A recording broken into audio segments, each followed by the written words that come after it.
Hi everyone, today I'll be explaining about Module 5 important questions for exams. So first question is briefly explain SSH. So SSH is a secured application program that can be used today for several purposes such as remote logging and file transfer. So SSH andre, as the name itself suggests, secured shell. So secure application program which is used for remote logging and file transfer securely. It was originally designed to replace Telnet. So it was designed to replace Telnet. There are two versions of SSH, that is SSH1 and SSH2. So SSH1 is not in use because of its security flaws. As the name itself suggests, secured. It has security flaws, so it was deprecated. And SSH is an application layer protocol with three components. So SSH ಅಲ್ಲಿ three components ಇದೆ. That is SSH transport layer protocol, SSH authentication and SSH connection protocol ಅಂತ.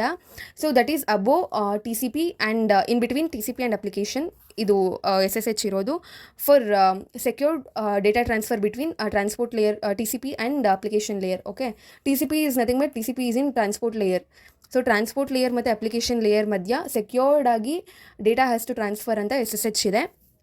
So first ಈ ಮೂರನ್ನ explain ಮಾಡಬೇಕು. So this is given for some 10 marks I guess. So SSH transport layer protocol. So first ಏನಾಗುತ್ತೆ ಅಂದರೆ TCP ಮೇಲೆ first transport layer protocol ಇದೆ.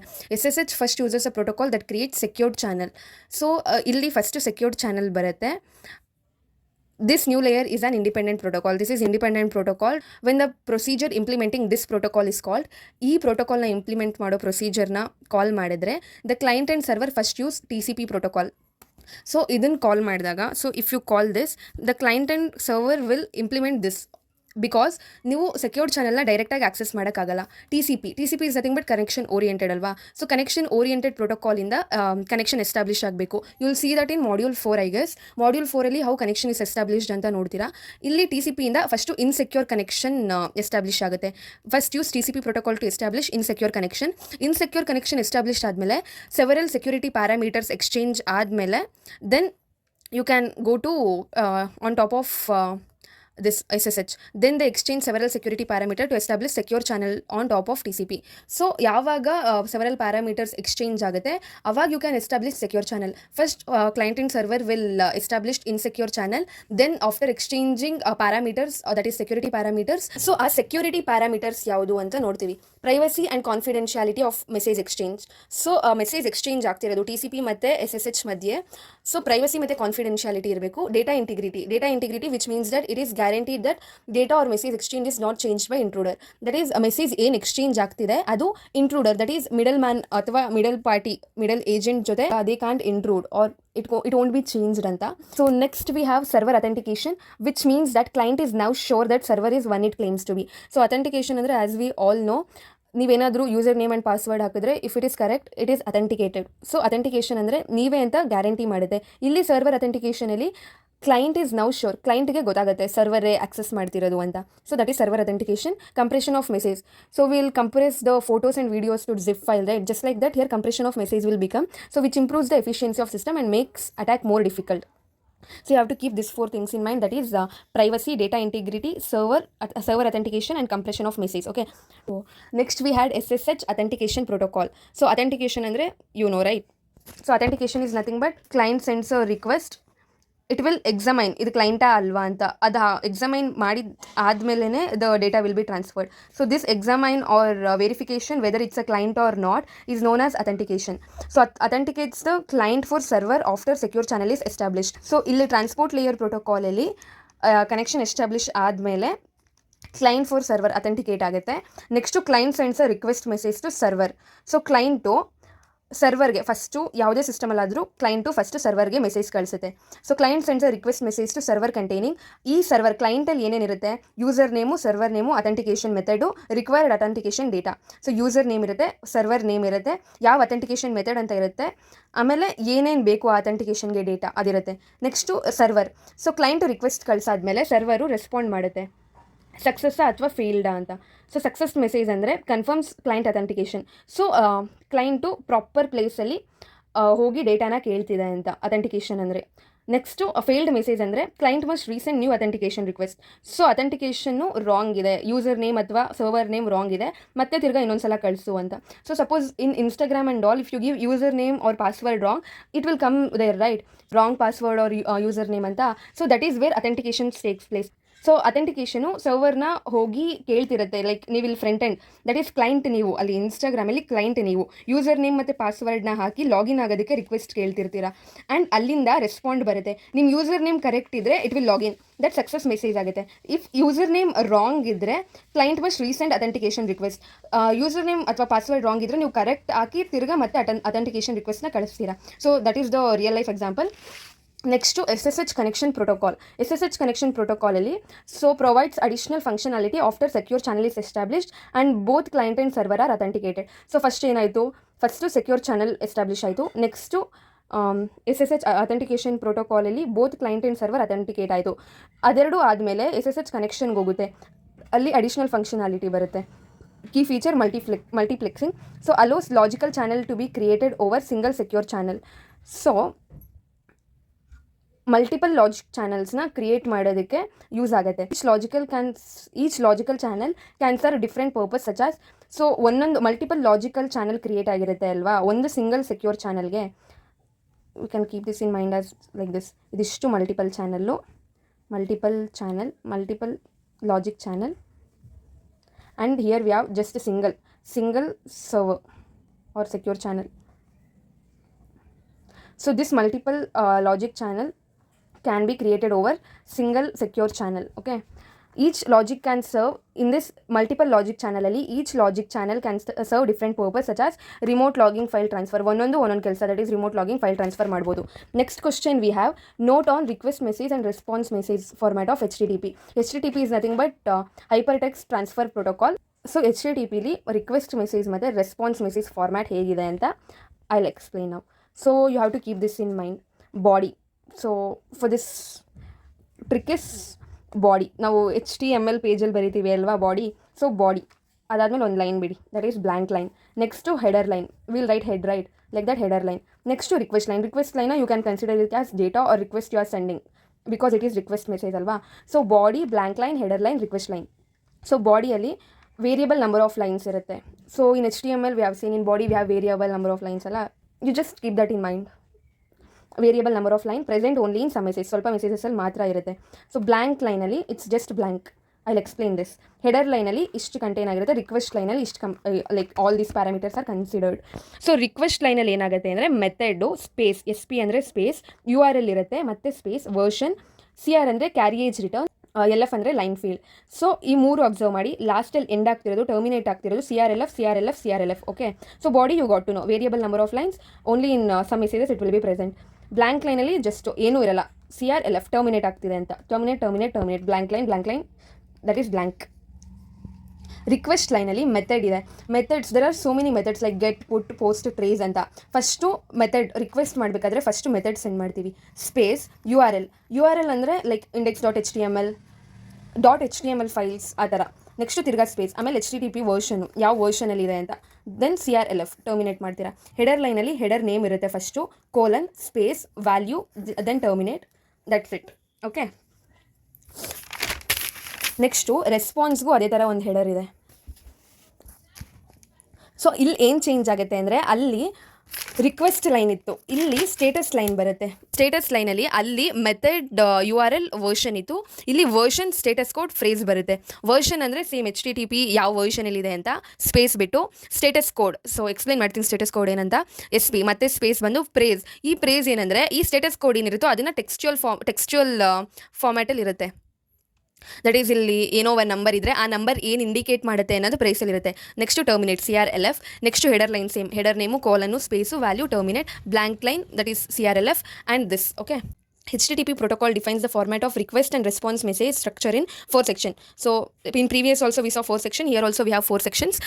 In request, first section is request line, while in response message it is status line. So request ಅಲ್ಲಿ first ನಮಗೆ request line ಅಂತ ಇತ್ತು. Next here we have status line ಅಂತ. The other 3 sections share the same name in both type of message. So as you saw, ಈ 3 section ಅಲ್ಲೂ same ಇದೆ, ಇಲ್ಲೂ same ಇದೆ. So names are same and fields are same, but the functionalities will be different. ರಿಕ್ವೆಸ್ಟ್ಗೂ ರೆಸ್ಪಾನ್ಸ್ಗೂ ತುಂಬ difference ಇರುತ್ತೆ.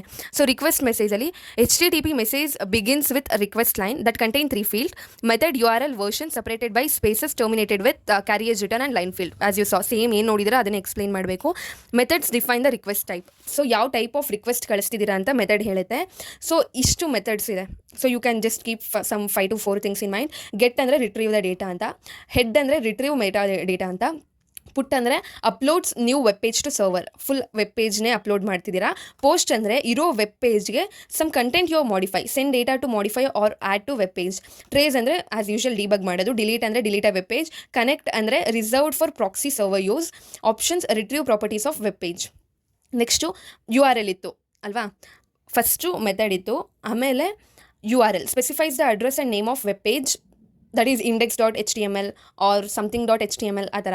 Version specifies HTTP protocol version, that is 1.1 or any other version. So standard 1.1 ಅಂತ ಇದೆ ವರ್ಷನು. ನೆಕ್ಸ್ಟು ಹೆಡರ್ ಲೈನ್ಸಲ್ಲಿ it follows many additional information about client to server. So first request ಲೈನಲ್ಲಿ we have saw method, URL ಮತ್ತು version, ಅದ್ರ ಬಗ್ಗೆ explain ಮಾಡ್ತೀರಾ. ಹೆಡರಲ್ಲಿ it will contains additional information about client to server ಅನ್ನೋದನ್ನ you will write. Next each ಹೆಡರಲ್ಲಿ ಏನಿದೆ ಅನ್ನೋದು, header name, colon, space, value, next termination. That is what I have written here. Each header has header name, colon, space, value and termination. That is optional.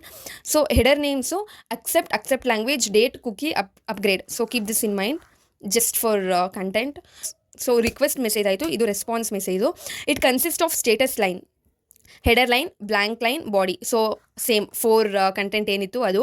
Status line include 3 fields. So again ಇದು request message ಥರ response ಮೆಸೇಜಸಲ್ಲೂ 3 field ಇದೆ. ಏನು, ವರ್ಷನ್ನು, status ಕೋಡು, ಪ್ರೇಸು. Version ಅಂದರೆ HTTP ಯಾವ version ಅಂತ ಹೇಳುತ್ತೆ. Status ಕೋಡಲ್ಲಿ, so status code ಅಂದರೆ 3 digit number indicating request status. ನೀವು ರಿಕ್ವೆಸ್ಟ್ ಮಾಡಿರೋ ಡೇಟಾ ಯಾವ ಸ್ಟೇಟಸಲ್ಲಿ ಇದೆ ಅನ್ನೋದನ್ನು ಈ 3 ಡಿಜಿಟ್ ನಂಬರ್ ಹೇಳುತ್ತೆ. 100 ರೇಂಜಲ್ಲಿದ್ದರೆ ಅದು ಇನ್ಫಾರ್ಮೇಷನಲ್ ಅಂತ, 200 ರೇಂಜಲ್ಲಿದ್ದರೆ ಸಕ್ಸಸ್ ಅಂತ, 300 ರೇಂಜಲ್ಲಿದ್ದರೆ ರೀಡೈರೆಕ್ಷನ್ ಟು ಅನದರ್ URL ಅಂತ, 400 ರೇಂಜಲ್ಲಿದ್ದರೆ it is client side server. So will get 404 error ಅಲ್ವಾ. So will get that error because ನಮ್ದು ಏನಾದರೂ ಇಂಟರ್ನೆಟ್ ಕನೆಕ್ಷನ್ ಇಲ್ಲ ಅಥವಾ ಬೇರೆ ಏನಾದರೂ ಲೈಕ್ ನಮ್ಮ ಸೈಡಿಂದ ಎರರ್ ಆದರೆ 404 ಅಂತ ಬರುತ್ತೆ. So that is in 400 range, that is client side error ನಮ್ಮ ಸೈಡಿಂದ ಆಗೋದು. 500 ರೇಂಜಲ್ಲಿದ್ದರೆ server side, that is from that side anta. Next to status phrase, as I said before, textual explanation of status code. So the status code ಆದಮೇಲೆ next phrase ಅಲ್ಲಿ we have to know the header format ಅಲ್ಲಿ ಏನಿದೆ ಅಂತ. So ಅದಕ್ಕೆ ಅದು explain ಮಾಡಿರುತ್ತೆ. Next response header line. Header ಲೈನಲ್ಲಿ same it provides additional information from server to client formatted as header name, colon, space, value ಮತ್ತು header name. So header ನೇಮ್ಸ್ನ ನೆನ್ಪಿಟ್ಕೊಳ್ಳಿ. ಡೇಟು, ಅಪ್ಗ್ರೇಡು, ಕಂಟೆಂಟ್ ಲ್ಯಾಂಗ್ವೇಜ್, ಅಲ್ಲಿ accept ಬರುತ್ತೆ, ಇಲ್ಲಿ content ಬರುತ್ತೆ, location. So FTP basic model with diagram. Next question. So you have to draw this diagram. This side, client side, you will have local file system, and in server side you will have remote file system. So client ಅಲ್ಲಿ control process, data transfer process. Server ಎಲ್ಲೂ control process, data transfer process ಇರುತ್ತೆ. Client side user interface ಮಾತ್ರ add ಆಗುತ್ತೆ, because you have to send something ಅಲ್ವಾ. So user interface ಇರುತ್ತೆ. ಇಲ್ಲಿ 2 connection establish ಆಗುತ್ತೆ. Ignore this both. So ಇಲ್ಲಿ 2 connection, control ಪ್ರೋಸೆಸ್ಗೆ ಕಂಟ್ರೋಲ್ ಕನೆಕ್ಷನ್, ಡೇಟಾ ಟ್ರಾನ್ಸ್ಫರ್ ಪ್ರೋಸೆಸ್ಗೆ ಡೇಟಾ ಕನೆಕ್ಷನ್ ಬರುತ್ತೆ. Okay. FTP is a TCP/IP protocol for copying file host designed to handle challenges like different file name conventions and directory structures. FTP is more suitable than HTTP for transferring large files or files in various formats. Next, FTP operations with 2 connections. These 2 connections, you have to explain about this both. That is data connection and control connection. Control connection uses TCP port 21. Keep this in mind, okay? Control connection TCP port 21 and data connection TCP port 20. And remains active during entire FTP session handling command and response. So ಈ control connection ಏನು ಮಾಡುತ್ತೆ ಅಂದರೆ TCP21 ಅಂತ ಒಂದು port ಇದೆ, ಅದನ್ನು use ಮಾಡುತ್ತೆ. ಆಮೇಲೆ ಆ ಕನೆಕ್ಷನ್ನು ಯಾವಾಗಲೂ ಇರುತ್ತೆ. So it won't shut down, it will be like available 24/7. Next to data connection uses TCP port 20 and opening and closing of each file transfer enabling efficient file handling. So data transfer ಅಲ್ಲಿ ಏನಾಗುತ್ತೆ ಅಂದರೆ ಒಂದು file send ಆಗಿದ ತಕ್ಷಣ it will close, ಮತ್ತೆ ತಿರ್ಗಾ ಇನ್ನೊಂದು ಸಲ ಆಗಿದ ತಕ್ಷಣ it will close, so that efficient file handling ಆಗಲಿ ಅಂತ. Next client has 3 components. This 3 components. The component user interface, client data transfer process and client control process. Server 2 component, same like diagram ಅಲ್ಲಿ ಏನಿದೆಯೋ you have to explain that only. Server control process ಇದೆ ಮತ್ತು server data transfer process ಇದೆ. Again you have to explain about connection control. So if they ask for 4 marks ಇಲ್ಲಿವರೆಗೂ it's enough. If they ask for 10 marks further, you have to continue. And connection control ಏನಂದರೆ communication occur through ASCII based command and responses similar to telnet. Commands are sent from clients and responses are sent from server. Commands are uppercase ASCII strings followed by arguments. Response will be numerical code or a text explanation. So ಇಲ್ಲಿ ಹೇಳಿದಾರಲ್ವಾ communication occurs through ASCII ಅಂತ. So that is what upper case ಅಲ್ಲಿ ಇರುತ್ತೆ command and response numerical code ಅಲ್ಲಿ ಇರುತ್ತೆ.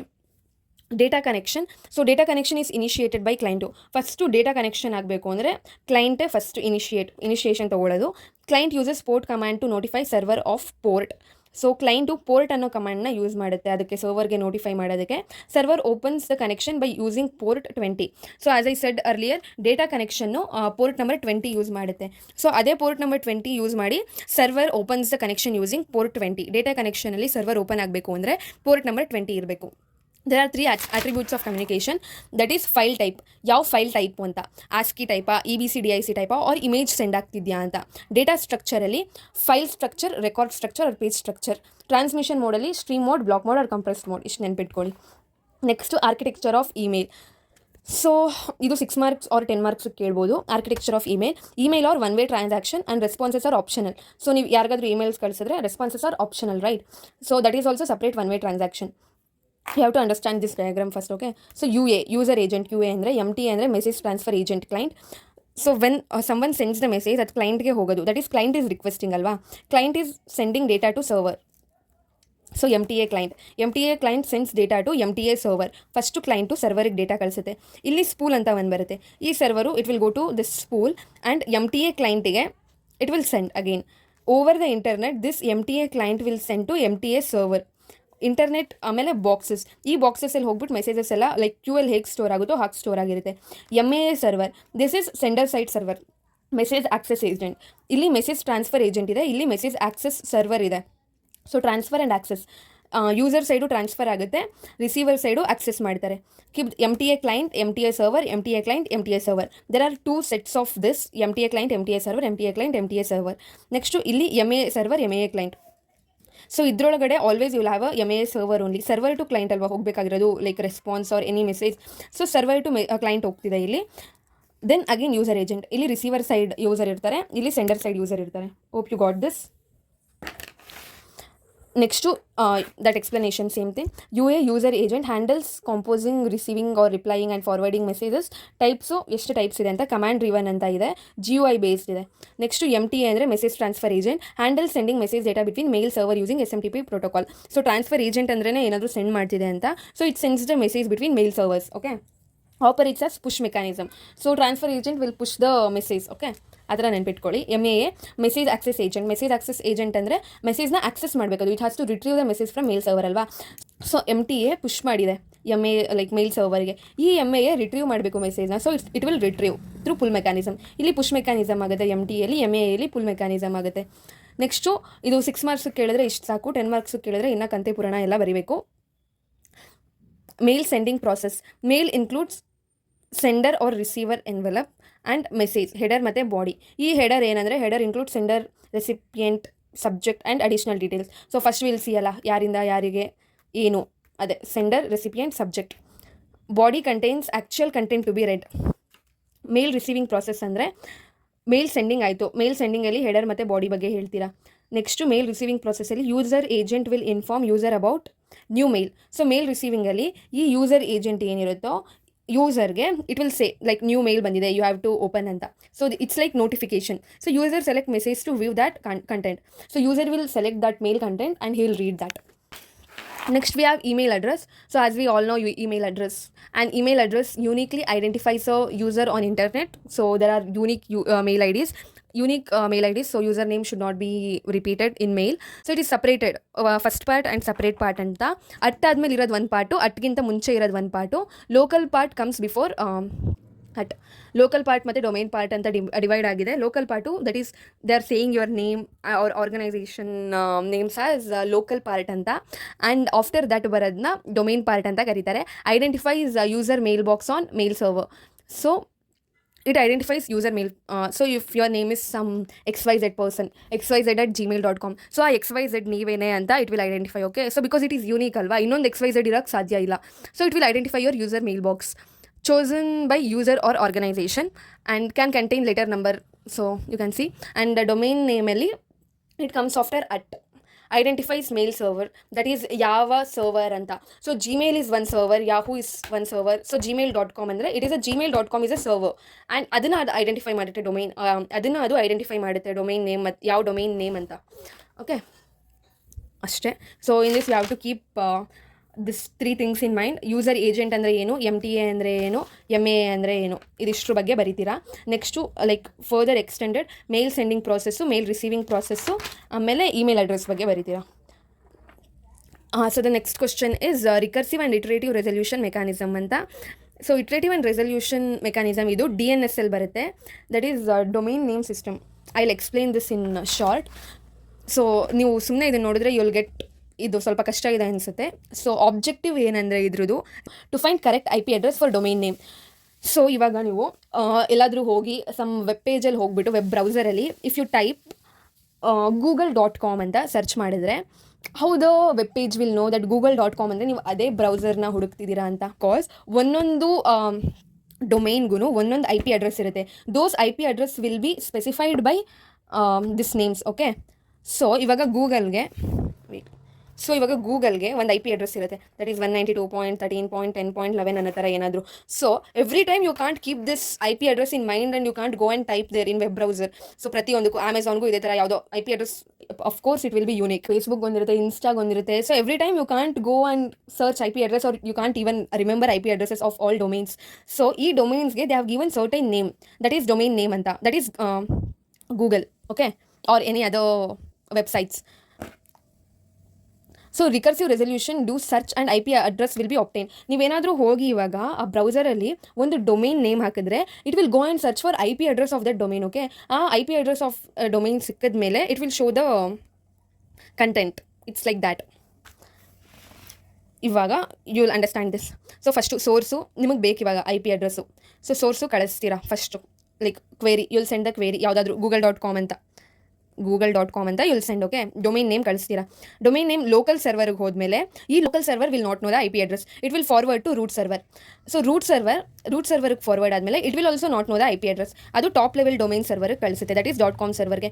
Even this will not know the IP address. There are 3 steps. First ಇಲ್ಲಿಂದ local ಸರ್ವರಿಂದ root ಸರ್ವರ್ಗೆ forward ಆಗುತ್ತೆ, ರೂಟ್ ಸರ್ವರಿಂದ ಟಾಪ್ ಲೆವೆಲ್ ಡೊಮೈನ್ ಸರ್ವರ್ಗೆ ಫಾರ್ವರ್ಡ್ ಆಗುತ್ತೆ. Remember the word forward. Okay, forward ಆಗುತ್ತೆ. ಇಲ್ಲಿ ಫಾರ್ವರ್ಡ್ ಆದಮೇಲೆ ಇಲ್ಲಿ ಡೆಸ್ಟಿನೇಷನ್ ಇರುತ್ತಲ್ಲ google.comದು, ಅಲ್ಲಿಂದ ಲೋಕಲ್ ಸರ್ವರಲ್ಲಿ IP ಅಡ್ರೆಸ್ ಸ್ಟೋರ್ ಆಗಿರುತ್ತೆ. This is called as authoritative DNS server ಅಂತ. ಓಕೆನಾ, this local server is called as authoritative DNS server. ಈ ಇಲ್ಲಿಗೆ ಟಾಪ್ ಲೆವೆಲ್ ಡೊಮೈನ್ ಇಲ್ಲಿಗೆ ಫಾರ್ವರ್ಡ್ ಮಾಡಿದಾಗ ಆ ಕ್ವೇರಿನ ಇಲ್ಲಿ IP ಅಡ್ರೆಸ್ ಸಿಗುತ್ತೆ. ನೀವು ಯಾವುದು ಡೊಮೈನ್ ನೇಮ್ ಹಾಕಿದ್ದೀರಾ, ಇವಾಗ google.com ಅಂತ ಹಾಕಿದ್ದೀವಲ್ಲ ಅದ್ರದ್ದು ಇಲ್ಲಿ ಸಿಗುತ್ತೆ ಡೆಸ್ಟಿನೇಷನಲ್ಲಿ. ಮತ್ತೆ ತಿರ್ಗಾ ಇದು ಇದೇ ಪ್ಲೇಸಿಂದ ವಾಪಸ್ ಇಲ್ಲಿಗೆ ಕಳಿಸುತ್ತೆ ಸೋರ್ಸ್ಗೆ. So keep this in mind. ಇಲ್ಲೂ ಅದೇ ಥರ, it's just explain like this. The resolver client it sends a DNS query to local DNS server. We saw ಅಲ್ವಾ? ಸೊ ಕ್ಲೈಂಟು ಸರ್ವರ್ಗೆ, ಲೋಕಲ್ ಸರ್ವರ್ಗೆ first it will send the query. So if local server DNS does not have the answer, it forwards the query to root DNA. So local ಸರ್ವರಲ್ಲಿ ಇಲ್ಲ, it is sending to root server. The root server does not know the exact IP but refers the query to appropriate top level domain server such as .com. So root server go gotilla, it will forward to top level domain. Top level domain server refers to authoritative DNS server. So top level domain server authoritative DNS server, that is ಡೆಸ್ಟಿನೇಷನ್ದು local ಸರ್ವರ್ಗೆ ಕಳಿಸುತ್ತೆ. So destination local ಸರ್ವರ್ಗೆ ಗೊತ್ತಿರುತ್ತೆ IP address ಏನು ಅಂತ, ಅದನ್ನು ತಿರ್ಗಾ top level domain ಸರ್ವರ್ಗೆ ಕಳಿಸಿ, ರೂಟ್ ಸರ್ವರ್ಗೆ ಕಳಿಸಿ, ಲೋಕಲ್ ಸರ್ವರ್ಗೆ ಕಳಿಸಿ, ಸೋರ್ಸ್ಗೆ ಕಳಿಸುತ್ತೆ ಅದನ್ನು. Okay, next the local DNS system may cache the result for future request. So cache ಅಂದ್ರೇನು? Frequently access memory. ಇವಾಗ IP ಅಡ್ರೆಸ್ ಬಂದಿದೆ ಅಲ್ವಾ, ಆ IP ಅಡ್ರೆಸ್ನ it will keep in cache memory so that ಪ್ರತಿ ಸಲ you should not go and search ಅಂತ, you can access directly. Iterative ರೆಸಲ್ಯೂಷನಲ್ಲೂ ಸೇಮ್ ಅದೇ ಥರ, ಬಟ್ ಒನ್ ಥಿಂಗ್ ಮಾತ್ರ ಚೇಂಜ್ ಆಗೋದು, ರಿಸಾಲ್ವರು ಲೋಕಲ್ ಸರ್ವರ್ಗೆ it will ask for the IP address. ಅದರಲ್ಲಿ ಪ್ರತಿಯೊಂದು ಫಾರ್ವರ್ಡ್ ಮಾಡ್ಕೊಂಡು ಹೋಗುತ್ತೆ. ಬಟ್ ಇದರಲ್ಲಿ ಏನಂದರೆ ಲೋಕಲ್ ಸರ್ವರು ಇಲ್ಲಪ್ಪ ನಂಗೆ ಗೊತ್ತಿಲ್ಲ, ಬೇರೆಯವ್ರನ್ನ ಕೇಳು ಅಂತ ಹೇಳುತ್ತೆ. So it will send to local server. Okay, local ಸರ್ವರಿಂದ ರೂಟ್ ಸರ್ವರ್ಗೆ ಹೋಗುತ್ತೆ, ರೂಟ್ ಸರ್ವರ್ನ ಕೇಳಿದಾಗ ಅದು ವಾಪಸ್ ಕಳಿಸುತ್ತೆ, ಇಲ್ಲ ನಂಗೆ ಗೊತ್ತಿಲ್ಲ ಅಂತ. ಆ್ಯಂಡ್ ನೆಕ್ಸ್ಟ್ ತಿರ್ಗಾ ಈ ಲೋಕಲ್ ಸರ್ವರು ಟಾಪ್ ಲೆವೆಲ್ ಡೊಮೈನ್ನ ಕೇಳುತ್ತೆ, ಟಾಪ್ ಲೆವೆಲ್ ಡೊಮೈನು ನಂಗೆ ಗೊತ್ತಿಲ್ಲ ಅಂತ ಹೇಳುತ್ತೆ. ನೆಕ್ಸ್ಟ್ ಲೋಕಲ್ ಸರ್ವರು ಈ local server that is authoritative domain ಸರ್ವರ್ನ ಕೇಳುತ್ತೆ. ಸೊ ಇದಕ್ಕೆ ಗೊತ್ತಿದೆ IP ಅಡ್ರೆಸ್ ಏನು ಅಂತ, it will just send the IP address to this and ಈ IP ಅಡ್ರೆಸ್ಸು ರಿಸಾಲ್ವರ್ಗೆ ಬರುತ್ತೆ. You can see the steps 1 2 3 4 5 6 7 8. ಅರ್ಥ ಆಯ್ತಾ? So this resolver queries the DNS local server. If the local server doesn't have answer, it replies with IP address of root server. So ಇದನ್ನು ಕೇಳಿದಾಗ local ಸರ್ವರ್ನ ಕೇಳಿದಾಗ root ಸರ್ವರ್ದು IP ಅಡ್ರೆಸ್ನ ಹೇಳುತ್ತಿದ್ದಕ್ಕೆ ನನಗೆ ಗೊತ್ತಿಲ್ಲ, ಬೇರೆಯವ್ರನ್ನ ಕೇಳು ಅನ್ನೋ ಥರ. ಸೊ ಲೋಕಲ್ ಸರ್ವರ್ಗೆ ಗೊತ್ತಿಲ್ಲ, ರೂಟ್ ಸರ್ವರ್ನ ಕೇಳು. ಸೊ ರೂಟ್ ಸರ್ವರ್ ಅದಕ್ಕೂ ಗೊತ್ತಿಲ್ಲ, ರೂಟ್ ಸರ್ವರ್ ವಿಲ್ಸೆ ಬೇರೆಯವ್ರನ್ನ ಕೇಳು, ದಟ್ ಈಸ್ ಟಾಪ್ ಲೆವೆಲ್ನ ಕೇಳು. ಅದೇ ಥರ this process repeats with reference to subsequent server until resolver receives final mapping. So final IP address ಸಿಗೋವರೆಗೂ ರೆಫರೆನ್ಸ್ ಒಂದೊಂದು ಹೇಳ್ತಾನೆ ಇರುತ್ತೆ. ರಿಕರ್ಸಿವಲ್ಲಿ ಫಾರ್ವರ್ಡ್ ಮಾಡ್ತಿರ್ತೀವಿ, ರಿಸಲ್ಯೂಷನಲ್ಲಿ ರೆಫರ್ ಮಾಡ್ತಿರ್ತೀವಿ. So recursive is nothing but ಒಬ್ರಿಗೆ ಹೇಳಿದ್ನ ಬೇರೆಯವ್ರಿಗೆ ಹೇಳ್ಕೊಂಡು ಹೋಗೋದು. So if you ask question for someone, answer ಸಿಗೋವರೆಗೂ those person will be asking the other persons. Answer ಸಿಗೋವರೆಗೂ ಅದರ್ ಪರ್ಸನ್ಸ್ನ it will be asking. So ಇದು ಡೈರೆಕ್ಟಾಗಿ ಅದರ್ ಪರ್ಸನ್ಸ್ನೇ ಕೇಳೋದು in iterative. Next we have service offered by transport layer with protocols. So transport layer protocols application ಲೇಯರ್ಗೆ ಹೇಗೆ help ಆಗುತ್ತೆ, services ಏನು ಪ್ರೊವೈಡ್ ಮಾಡ್ತಿದೆ ಅದು ಅಂತ. So since application layer can not communicate directly with transport layer, that because there is no physical connection between them. So ಇದು transport layer ಮತ್ತು application ಲೇಯರ್ಗೆ ಫಿಸಿಕಲ್ ಕನೆಕ್ಷನ್ ಇಲ್ಲ. So it has to establish some connection. So protocols R used. So they use protocol, transport layer protocol to send and receive data end to end. So ಇದು ಮೂರು ತುಂಬ important protocols. That is even in other modules also this three are very important protocols. UDP, TCP and SCTP. UDP is user datagram protocol. So service provided, ಇದು UDP ಏನೇನು service provide ಮಾಡುತ್ತೆ ಅಂತ.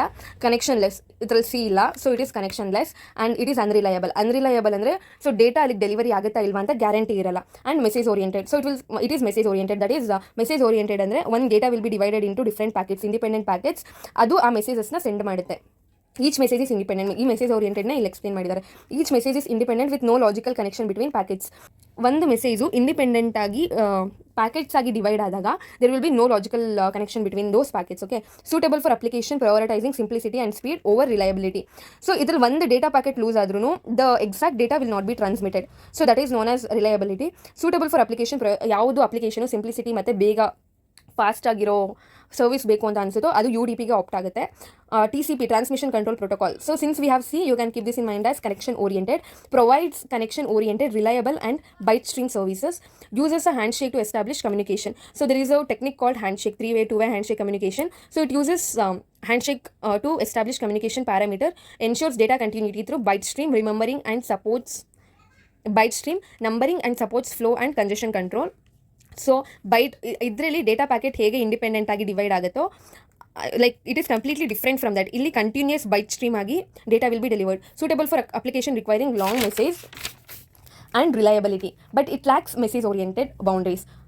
ಅದರಲ್ಲಿ unreliable, ಇದರಲ್ಲಿ reliable. ಅದರಲ್ಲಿ message oriented, ಇಲ್ಲಿ message oriented ಅಲ್ಲ. You have to keep this thing in mind.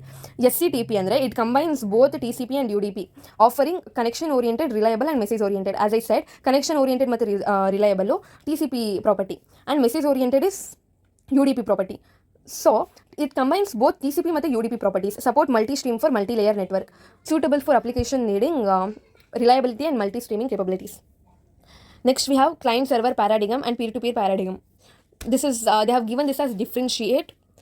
I will explain just the differentiation part. This is the theory part. The same thing is there in this also. So client-server paradigm ಮತ್ತು peer-to-peer paradigm ಅಂತ ಎರಡು paradigms ಇದೆ in application layer. ಅದ್ರದ್ದು differentiation ಕೇಳಿದ್ದಾರೆ ಅವರು. The server process provide service to client. ಇದರಲ್ಲಿ ಏನಾಗುತ್ತೆ ಅಂದರೆ ಕ್ಲೈಂಟ್ ಸರ್ವರಲ್ಲಿ as we all know client and server ಹೇಗೆ ವರ್ಕ್ ಆಗುತ್ತೆ ಅಂತ. ಪೇರ್ ಟು ಪೀರ್ ಅಂದರೆ client and server it mainly works on server. Okay, ಒಂದು ಸರ್ವರ್ ಇರುತ್ತೆ. ಬಟ್ ಪೀರ್ ಟು ಪೀರಲ್ಲಿ direct computer to computer connection. Server process provide service to client. So ಸರ್ವರ್ನ ನಾವು ಏನಾದರೂ ರಿಕ್ವೆಸ್ಟ್ ಮಾಡಿದಾಗ ಅದು ನಮ್ಗೆ ರೆಸ್ಪಾನ್ಸ್ ಕೊಡುತ್ತೆ. That is the service provided by server ಅಲ್ವಾ. So server process provide service to client. No central server, ಇದರಲ್ಲಿ server ಅನ್ನೋ ಕಾನ್ಸೆಪ್ಟೇ ಇಲ್ಲ.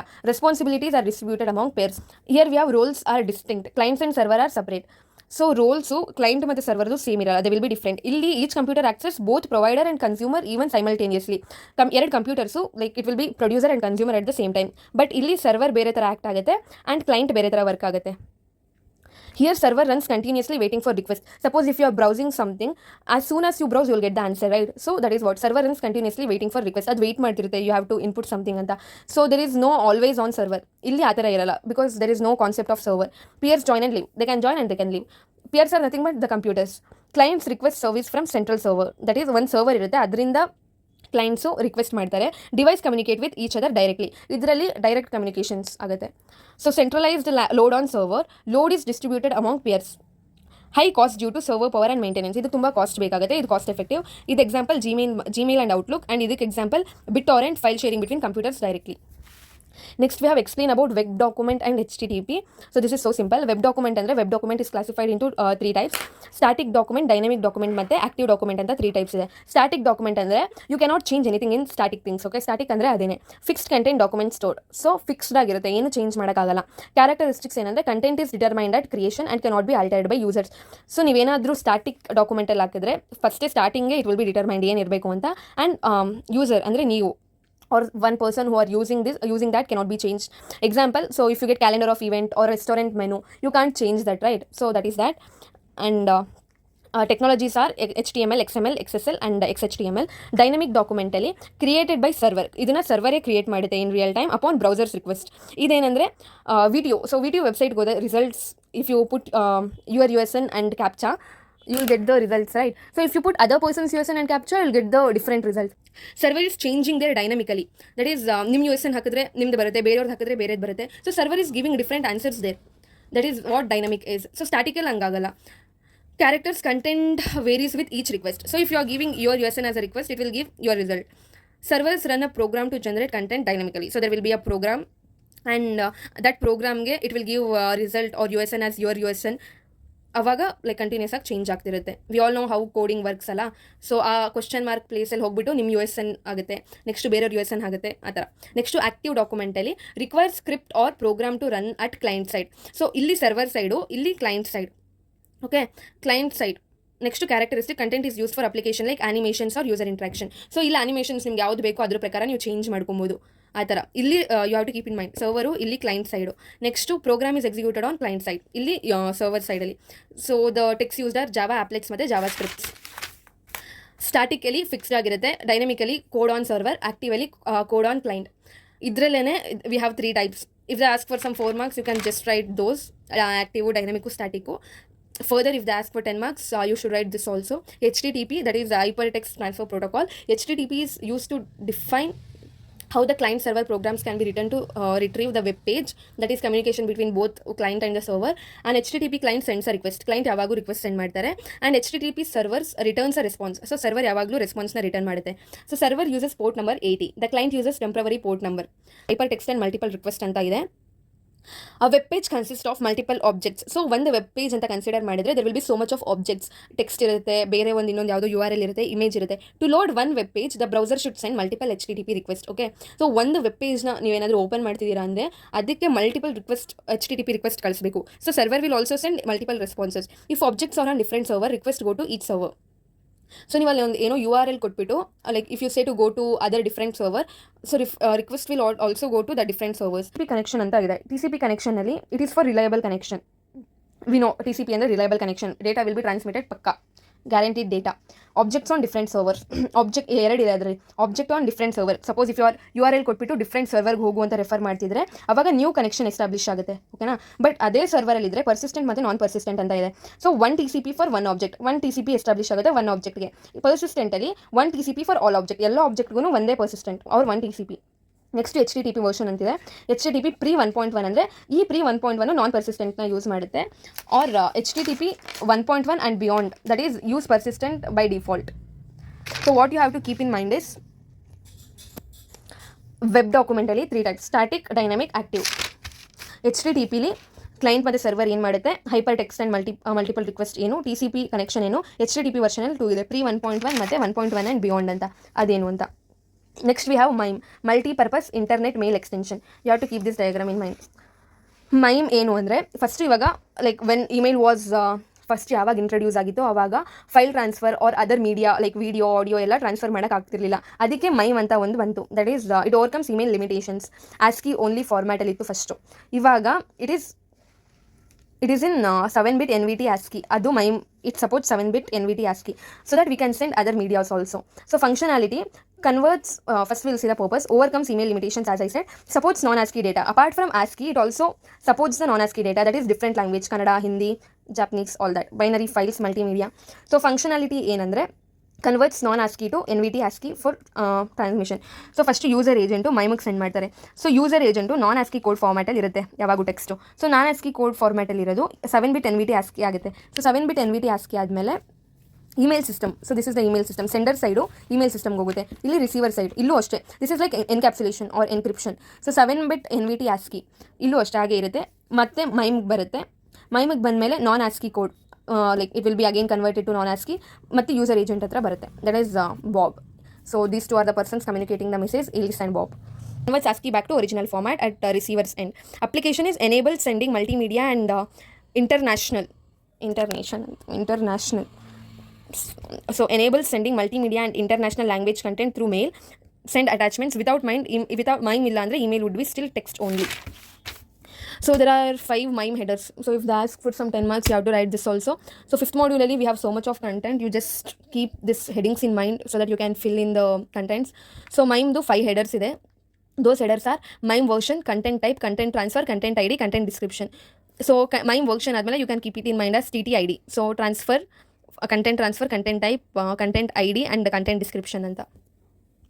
Next we have domain name system. So I explained this concept before only. Domain name system andre enu anta. So purpose mapping names to IP address. So it will maps google.com to its respective IP and Amazon to its respective IP. Adara mapping human friendly names to machine friendly IP address required for communication. So component ಇದರಲ್ಲಿ components ಇದೆ. That is DNS client resides on user's computer. Client ಸೈಡಲ್ಲಿ ಇರುತ್ತೆ. DNS server responds to mapping queries. Client ಏನು ಮಾಡುತ್ತೆ ಅಂದರೆ ಇದು like user's ಕಂಪ್ಯೂಟರಲ್ಲಿ ಇರುತ್ತೆ. And it will send a response. Server ಏನು ಮಾಡುತ್ತೆ ಅಂದರೆ it will send a response to mapping queries. That ಯಾವ DNS ದಟ್ ಈಸ್ ಡೊಮೈನ್ ನೇಮ್ಗೆ IP ಅಡ್ರೆಸ್ ಯಾವ್ದು ಮ್ಯಾಚ್ ಆಗುತ್ತೋ ಅದನ್ನು ಕಳಿಸುತ್ತೆ. So you just have to keep this steps in mind. First user enters host name in application. User host ನೇಮ್ನ it will enter in the browser or application. File transfer client sends the host name to DNS client. ಈ file transfer client DNS ಕ್ಲೈಂಟ್ಗೆ host ನೇಮ್ನ ಕಳಿಸುತ್ತೆ. ಈ DNS client client ಹತ್ರ always they will not have any message. ಈ DNS client DNS ಸರ್ವರ್ಗೆ query ಕಳಿಸುತ್ತೆ. ಈ ಸರ್ವರು ರೆಸ್ಪಾನ್ಸ್ನ ವಾಪಸ್ ಕಳಿಸುತ್ತೆ DNS ಕ್ಲೈಂಟಿಂದ file ಟ್ರಾನ್ಸ್ಫರ್ಗೆ. And next finally we will get the IP address. ಅದನ್ನೇ same ಇಲ್ಲಿ explain ಮಾಡಿರೋದು. That is user enters host name in application. File transfer client sends the host name to DNS clients. DNS client queries to DNS client queries a known DNS server. Client will ask the server and DNS server responds with corresponding IP address to host name. So DNS client passes the IP address to file transfer client and file transfer client uses IP address to connect to desired server. Okay. Next we have SMTP protocol. So this is not frequently asked. So you have to keep this whole diagram in mind. ಕಡೆ ಒಬ್ಬ user ಇರ್ತಾನೆ ಏಲಿಸ್ ಅಂತ. ಈ ಕಡೆ email receiver Bob ಅಂತ ಇದ್ದಾನೆ. So email send ಮಾಡಿದ ತಕ್ಷಣ ಕ್ಲೈಂಟ್ ಸರ್ವರ್ಗೆ ಹೋಗುತ್ತೆ. Client it can be LAN or WAN. Okay. ಆ LAN or WAN MTA that is mail transfer ಏಜೆಂಟ್ಗೆ ಹೋಗುತ್ತೆ. SMTP ಪ್ರೋಟೋಕಾಲ್ ಯೂಸ್ ಮಾಡಿಕೊಂಡು ಮೇಲ್ ಸರ್ವರ್ ಹತ್ರ ಬರುತ್ತೆ. ಮೇಲ್ ಸರ್ವರ್ ಹತ್ರ ಬಂದಾಗ mail server next we have client. So mail server ಹತ್ರ ಕ್ಲೈಂಟ್ ಇದೆ. ಸೈಡ್ ಕ್ಲೈಂಟು ರಿಸೀವರ್ ಸೈಡ್ ಇರೋ ಕ್ಲೈಂಟ್ನ ಇಂಟರ್ನೆಟ್ ಥ್ರೂ ಆಕ್ಸೆಸ್ ಮಾಡ್ತಿದೆ or sending the message through internet. So this will access this server or this receiver will access the message through server. Okay, so this is the mail server and SMTP protocol both ಇಲ್ಲಿ client side ಮತ್ತು email transfer ಆಗಬೇಕಾದ್ರೆ SMTP ಪ್ರೋಟೋಕಾಲೇ ಇರುತ್ತೆ. Receiver side pop or IMAP ಅಂತ ಇದೆ. So you can see this SMTP uses commands and responses to transfer message between MTA client ಮತ್ತು MTA server ಮಧ್ಯ user commands ಮತ್ತು ರೆಸ್ಪಾನ್ಸಸ್ ಇದೆ. Command is from MTA client. Command ಯಾವಾಗಲೂ client ಕಡೆಯಿಂದ. Response is from MTA server. So here we have some commands. Keyword that is hello, mail from, send from data. Arguments hello ಅಂದರೆ host name, mail from ಅಂದರೆ ಯಾರು sender of a message, send from ಅಂದರೆ intended receipt and data is nothing but body of mail. Here we have response, that is response are sent from server to client. Server is the 3-digit, so response is a 3-digit code that may be followed by additional textual message. Okay, ಈ codes ಇರುತ್ತೆ. ಈ ಕೋಡ್ಸ್ಗೆ like respective descriptions. 220 ಅಂದರೆ server ready ಇದೆ ಅಂತ, 250 ಅಂದರೆ request command complete ಅಂತ, 500 ಅಂದರೆ error unrecognised command. Okay, thank you. That's it for module 5.